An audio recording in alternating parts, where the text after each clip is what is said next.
Eto na nga mga chong, marami tayong basketball updates. Ang problema ni Scottie Thompson kaya bumababa na ang kanyang laro. Ngayong conference, kapansin-pansin talaga ang pagbaba ng numbers ni Scottie Thompson.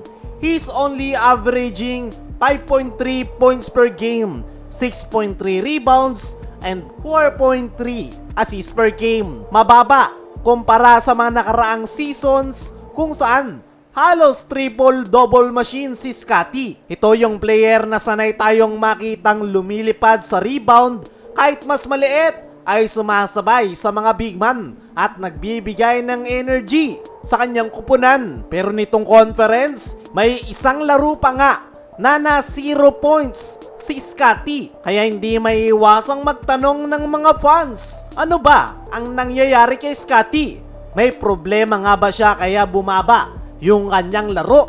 Ang totoo nga niyan mga chong, hindi dahil bumababa yung performance ni Scottie, dahil nagbago lang ang kanyang role matapos magretiro ni LA at maging head coach ng Magnolia Hotshots. Natural na si Scottie ang sumalo sa leadership role sa Barangay Ginebra. Hindi na lang siya basta energy guy. Ngayon, siya na ang coach on the floor.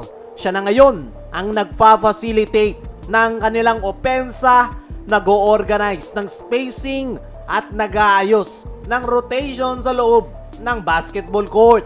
Ang dating hustle plays at fast break finishes napalitan ng mas malaking responsibilidad, which is leadership at control.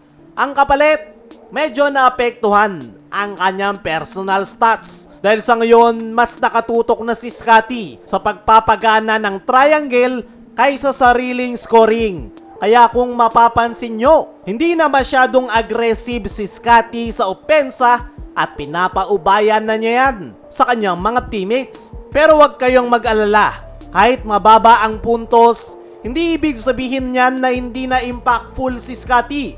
Yung 6 rebounds at 4 assists per game niya ay malaking bagay na sa sistema ni Coach Tim. Ang Ginebra system ay nakadepende sa smart decision making at ball movement. At doon mo makikita kung gaano kahalaga ngayon si Scottie sa kanyang kupunan. Hindi lang ito tungkol sa numbers. Tungkol na ito ngayon sa leadership. Si Scottie ngayon ang boses sa kanilang locker room at loob ng court, at siya na rin yung nagsisilbing boses ni Coach Tim sa loob ng basketball court. At alam mo yung mga plays na hindi mo makikita sa stat sheet, yon yung communication, hustle sa loose ball at pagbuo ng kumpiyansa sa kanyang mga teammates. Yan ang hindi nawala kay Scottie. Kung tutusin, kaya naman ni Scottie na ibalik yung kanyang MVP numbers anytime. Kaya niyang pumuntos kung kanyang gugustuhin. Pero dahil nga siya na yung leader ng Barangay Ginebra, ay mas importante sa kanya ngayon ay yung overall performance ng kanyang kupunan kesa sa personal stats. Dahil aanihin mo yung napakalaking puntos per game kung maaga namang malalaglag ang iyong kupunan.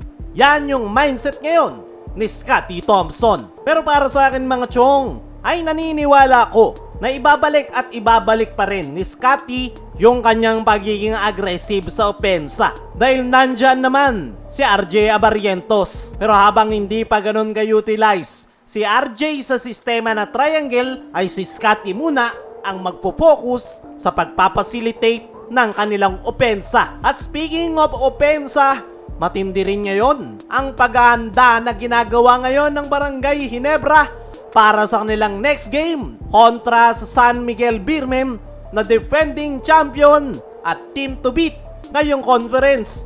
And yes, magaganap pa yung laban na yan sa Dubai.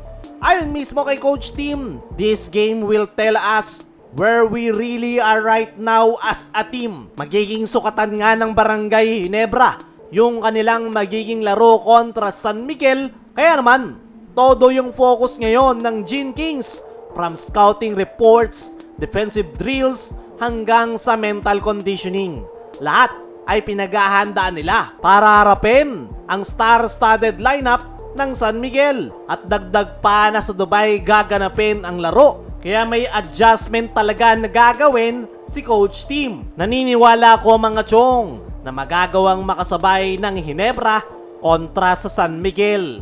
Maganda naman yung kanilang ipinakita sa kanilang unang 3 laro. Ang kailangan lang nila ay consistency. Kaya mga chong, ano masasabi nyo? Na todo na yung pagandang ginagawa ng Hinebra kontra San Miguel. Ano rin yung masasabi nyo sa dahilan kung bakit bumagsak ang performance ni Scotty? I-comment mo lang dyan sa ibaba.